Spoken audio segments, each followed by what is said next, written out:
Hi there, good afternoon and welcome to the Midday News.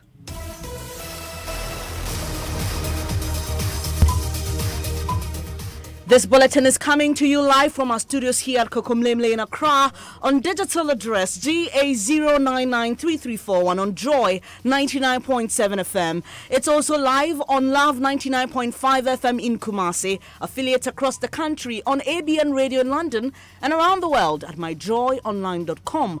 The news is brought to you by UMB Bank, UMB Speed Up, Digibank. Let's go. Coming up, Joy News checks review mining is ongoing at the Kobro Forest Reserve in the Ashanti region, contrary to claims by Forestry Commission Chief Executive that the land is being reclaimed. We are here with a soldier. Let's call them. You don't know me. We call you. Wait. Call you. Wait. You're also on an assignment. You're on assignment. I'm also on assignment.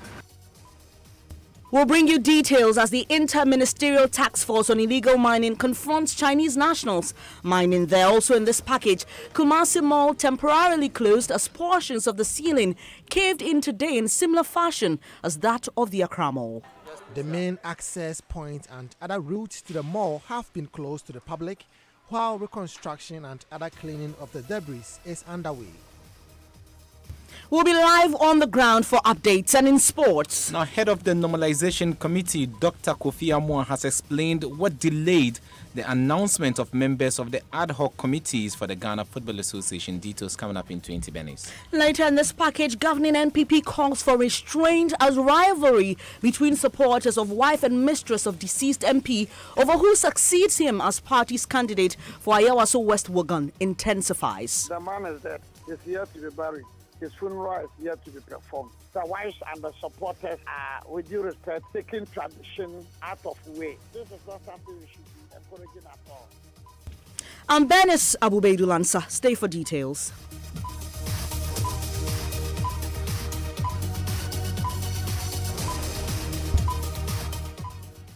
Great to have you now. The details. Great to have you here. The details now. Now, checks by Joy News has revealed mining is ongoing at the Kobro Forest Reserve in the Ashanti region. This is in sharp contrast to earlier claims by Forestry Commission Chief Executive Kojo Uswe-Friye that the land is being reclaimed.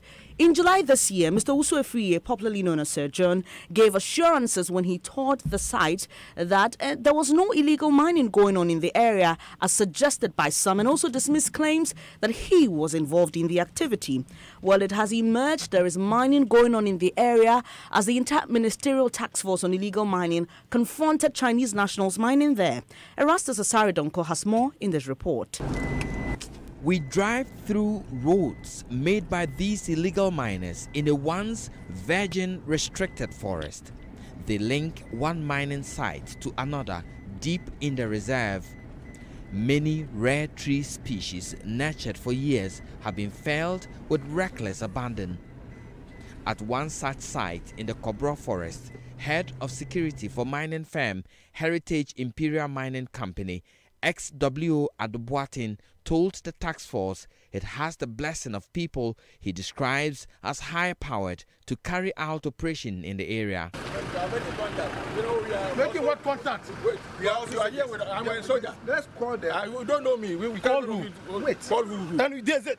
Wait. You're also on an assignment. You're on an assignment. I'm also on an assignment. Until let's call him. The owner. We are not here on our own. But do you know that they say you should stop this illegal mining? Wait, it's not illegal. This is not illegal. Why is it not illegal? I said, wait. Can you tell me an illegal thing? Yes, I can. But show me your document. Let me see your document. Wait. I'll show you. I'll show you to you. In the last 5 days, a bold and relentless enforcement of the ban on small-scale mining has led to arrest of 20 Chinese nationals, 4 of them in the Diaso Forest Reserve at the weekend.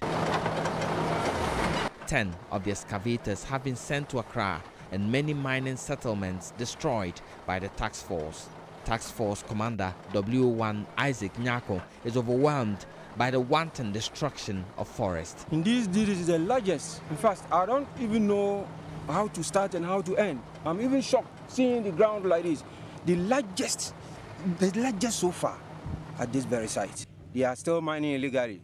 As for the costs keep trickling in. But, you know, I'm also working under instruction. Leader of the Inter-Ministerial Task Force, Nana Jekum, says the fight will continue. The ban is still in force, and nobody has the right to mine. It's even illegal to mine in a forest reserve. I'm warning those who are hiding inside the forest, and those who are mining, we will find them and face them out. Reporting for Joy News, Erastus Asaridonko, Kumasi. Well, Erastus Asaridonko has been traveling with the task force. He joins us online with more. Erastus, what is the extent of damage caused in this forest reserve? So we are talking about 15 sites within the Kobro Forest and then the Apamprama Forest Reserves. Now, one site, the extent to which it goes, I would say about 12 football fields combined, and 15 of those sites are within the Kobro Forest. Trees have been cut over, 500 of them buried beneath the sand. Some of them also used to construct makeshift apartments for illegal miners to stay in. We have pits that have been uncovered, deep pits filled with water all around, deep within the forest. And you mentioned that this is a really huge forest reserve. Is there any portion of it that shows signs of reclamation? No portion of it bears any sign of any reclamation whatsoever. All the sites that we have visited with the Interministerial Committee shows destruction that is so huge. When you look at it, you don't see the future of this forest. The ecosystem has been so disturbed to the extent that in some of the waters that you find, there is no sign of life. We understand some of these miners claim they have permits. Have you seen any of the documents, cross-checked with the Minerals Commission? Well, one of the sites that we visited deep within the Kobro Forest Reserve, they told us it belongs to one Donald Intua. Now, the task force requested for documents. This is the document that he brought. It's a prospecting license signed 30th October 2018, and it's signed by Kweku Asomachreme, Minister for Lands. He also attached a payment voucher to the tune of 150,000 Ghana cedis that was paid by Heritage Imperial Company Limited, his company, to the Forestry Commission. Now, on the document, these are the people who have signed: Donald Ntua, Heritage Imperial, Asomachreme, Minister of Lands, and then it's also signed by, as a witness, Professor Patience Agbenyale, who is the Registrar for Lands. And there is an oath attached to it, oath of proof, signed by the Registrar of Lands, and it bears the stamp of the High Court. Erastus, finally, in the report we just aired, we had some sort of confrontation between a security member or a member of the security detail of these Chinese miners and a member of the Interministerial Task Force. He said he wanted to call somebody who owned that particular concession. Do we know, or do we have any information as to who may be behind these mines in the forest reserve? In fact, a number of people, faceless people, behind this mine. Because if you look at the extent of damage and the number of excavators, 20 excavators within one forest reserve, it tells you that if you do not have high-powered people, both within and outside government, following you and giving you the backing, you cannot do this. Now, the head of security, one ex-service person, was telling us that they have the backing of powerful people on camera, and that he wants to call people. He was calling, but I don't know who was calling. And after that, a number of people within government started calling the team, the task force, for the task force to leave the place because it belongs to people they know. Thank you for the updates, Erastus Asaridonko there. Let's stay in the Ashanti region because managers of the Kumasi City Mall have temporarily closed down the facility after a portion of the ceiling caved in this morning. It's not exactly clear what caused it to cave in, but officials of the National Disaster Management Organization, NATMO, are at the scene of the incident. Coincidentally, today, December 11, marks exactly 2 months after a similar incident took place at the Accra Mall. No casualty was recorded, and management of the facility are in a meeting from when Anas and Mensa of Inshira News reports. So it's 9:40 a.m. here at the Kumasi City Mall. On a normal day, this place is very busy, but this time it's not happening. because section of the ceiling has caved in, and the main access routes to the commercial mall have been locked down.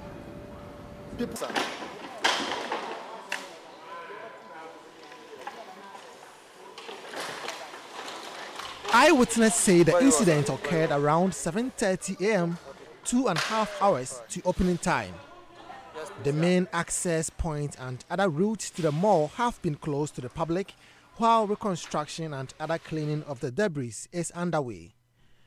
There is heavy police and NADMO personnel presence at the scene, helping to maintain law and order. Kwabenan Century is Regional NADMO Director. Actually, we are here to assess the situation, so after assessment, we give you the feedback. Really, we can't say this is a disaster because it's just the canopy that came down. But anything can happen. It's not about breaking of pillars or maybe some of the. This is not something that is serious. We are almost done. We are just trying to educate everybody. Should be careful. I have a lot of men outside there. They have been educating people. Meanwhile, patrons are concerned about safety and want the structural integrity of the mall to be accessed. Nana Asensu-Mensah reporting. Let's go live on the telephone now and speak to Nana Asensu-Mensah. Nana Asensu, we hear that management is in a meeting. What have you learned from that particular meeting? Yeah, Ben is rightly said. Management is in a meeting, and they told us they will be addressing the press shortly, probably to allay fears and make sure that businesses will be going on smoothly as they are supposed to, Benis. And apart from that, have they been telling you anything with regards to what happened this morning?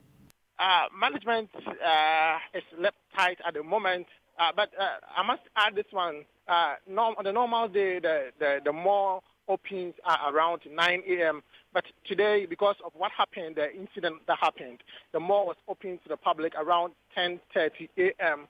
So at the moment, normal business is in session, but management is still in the crunch meeting, and then we are still here waiting for them to come out from the meeting and then address the media. Dennis. And so it was closed for a few hours, but it's now open to business. Is that it? Definitely, Bernice. Thank you, Nana Asensu-Mensah, there with details. Away from the Ashanti region, the Northern Regional Security Council has opened talks with the two sides involved in the Dagbon chieftaincy conflict ahead of the funeral of the late overlords of Dagbon. There has been a stalemate between the two gates for the past 16 years over the kinship of Dagbon after the death of Iyana Yakubu Andani. After the mediation by the Otumfo-led committee, the two gates have now agreed to perform the funeral rites of the two overlords. Northern Regional Correspondent Martina Bugri joins us on the phone lines with development there. Martina, what is the atmosphere there and what have residents been telling you ahead of the funeral? Hello, Martina. If you can hear me, just tell us what the atmosphere in the northern region is and what residents have been telling you ahead of the funeral. We are currently in Yendi, where the funeral will be performed. Speaking to people around, they are excited that at long last they are going to find resting place for the two chiefs who died several years ago. One has been dead for over 30 years and another over 16 years. And so speaking to majority of the people, they are happy that at last they are going to find total peace. Not everybody is excited about it though, but majority I have spoken to are excited about the whole process. Regional Security Committee has been meeting chiefs and then stakeholders. Currently, they are in a meeting at the Regent's Palace.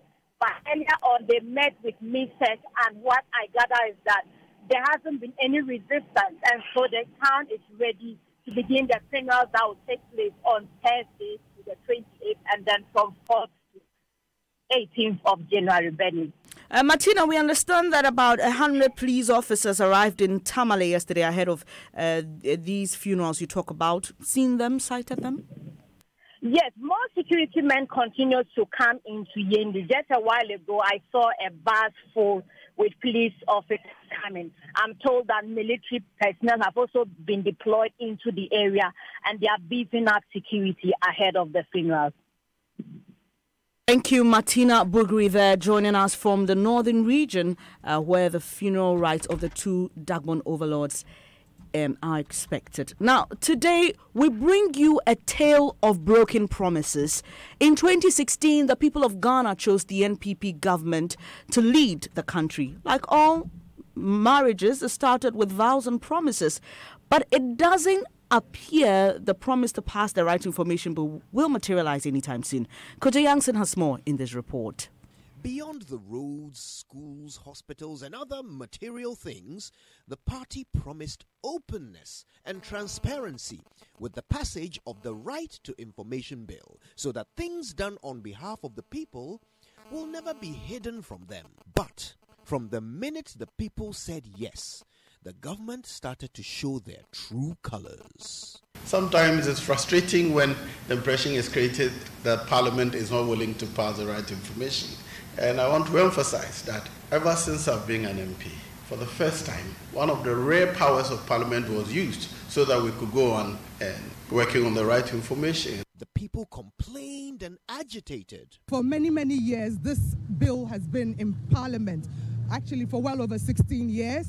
And we think that it's about time that it's passed. We've gotten promises from Parliament for years and years. Excuses? It was brought forward as the second item, considering, judging by the hue and cry and public interest in having the right to information bill passed. Peculiar justifications. Ministers can't operate. Governments cannot proceed effectively. Governance cannot take place meaningfully with this sort of, I don't got a sword of whatever hanging at this albatross riding around you. Understand, you need a peace of mind to run a government. You need to concentrate to run them. If you have a bill like, bring this, before the ink even dries on it, somebody's asking for it, bring this document. This or that. How you, to the extent that we're talking about communication between president and the vice president, the cabinet and this and that, potentially you can have, I thought there will be no secret in government. And even more promises. The pressure notwithstanding, Parliament is still working on the bill.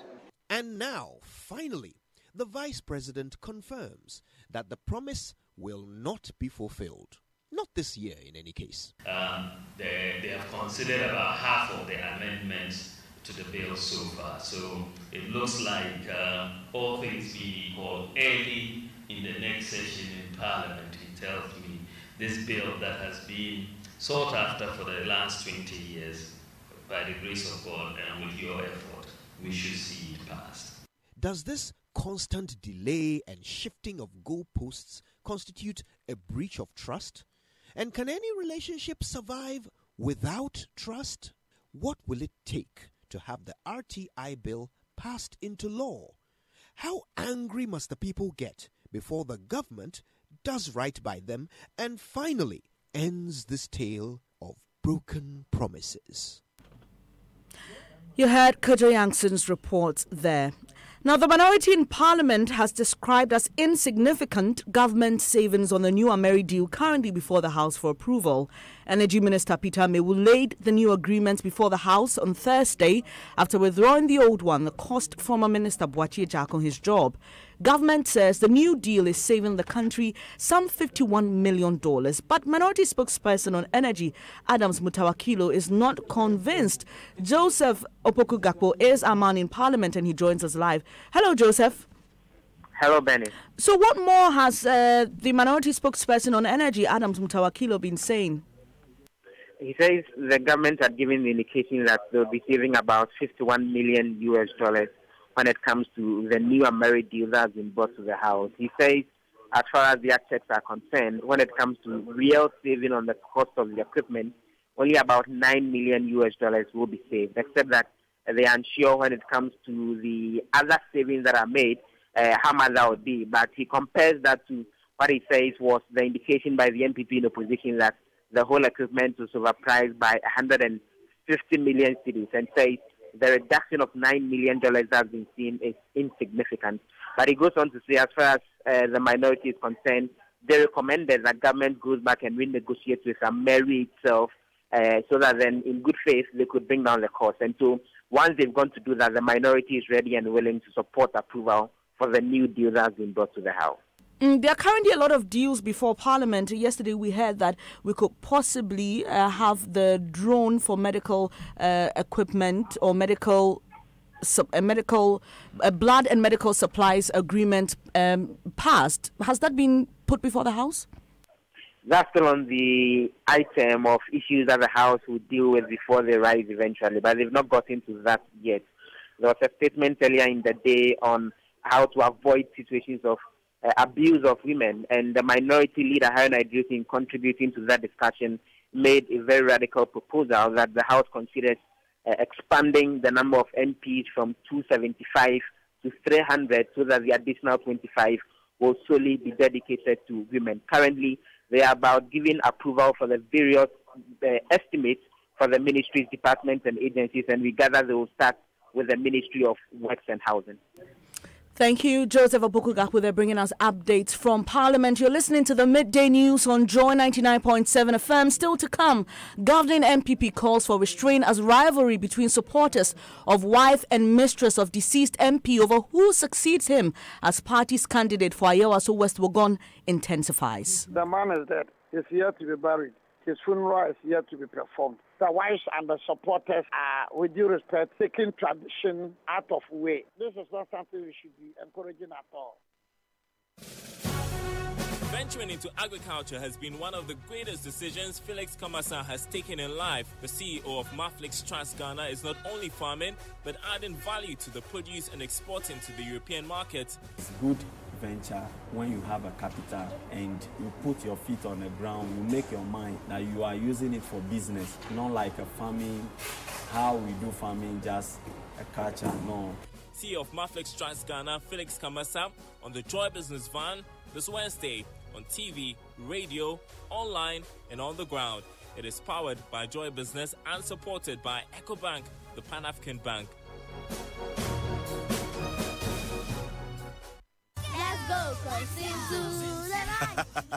My name is Kwame Sefakai, and most of you know me as a media personality, but I am also a family man. The UMB mobile banking app, UMB Speed App, saves me so much time by letting me do almost all of my banking transactions on my phone. The cardless withdrawal feature allows me to withdraw cash from any UMB ATM without an ATM card. I can also pay bills, transfer money, request for a loan, invest money, and so much more. So now, I can spend less time at the bank and more time with the ones I love. Bank anywhere and anytime with a UMB mobile banking app, UMB Speed App, and get the time to do what you love most. Download the UMB Speed App from your Android, iOS, or Windows phone today. Call 0302-633-988 for more information. UMB Speed App, Digibank, let's go!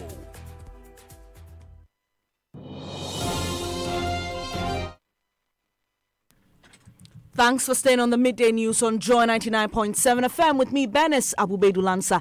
It's now time to hear what's happening from the world of sports. Yes, the Normalization Committee of the Ghana Football Association has been engaging stakeholders since their appointment by FIFA in September this year. And the goal is to get competitive football back in the country. But there must be structures in place to support the four-man team. Last week, the Normalization Committee postponed the announcement of members of the various ad hoc committees. Dr. Kofi Amwa, who leads the normalization team, says we needn't worry and tells us to expect an announcement by the end of the week. There was a little bit of a small little hitch. A lot of the people we have invited are people of substance. And sometimes getting everybody together is, the timing and all of that. So I think we are thinking of rescheduling to make it happen this week. So the announcement will be coming out, if not today, tomorrow. I think this week we will meet them because these are people whose ideas we need to help us understand the way forward. And we are very pleased that a lot of them have readily accepted to come and assist. One thing that I'm finding is that a lot of Ghanaians who have a passion for the game also see that they must step forward and come up with whatever ideas they have. And I think that is encouraging. You heard Dr. Kofi Amoah, he's leader of the Normalization Committee of the Ghana Football Association. Benes, that's your sport. Thank you, Ridwan Asante. Now, the governing MPP is calling for restraint among its supporters in the Ayawaso West Wugan constituency as two factions have emerged pushing for the wife and mistress of Mr. Ejaku to be made the candidates of the party during the by-elections. Mr. Ejaku, who was serving his second term in Parliament on the ticket of the party, died last month, leaving many shocked. Even before he's buried, some members of the party want to have a say on who replaces him. Fred Kwabena Obing is a member of the party who attempted presenting a petition making a case for the wife of the late MP, Josephine Ejaku, to be made MPP candidate. The Ayawaso constituency, we want her to come and contest for the late husband's position. Why do you think she must contest this position? Because she's the right choice, someone who can do the job on the ground at the moment. Do you find anything wrong with the timing of this request that you are making of the party? Some are saying that, it is too early to be making such calls. We were waiting for the body to be buried before, but all of a sudden we just noticed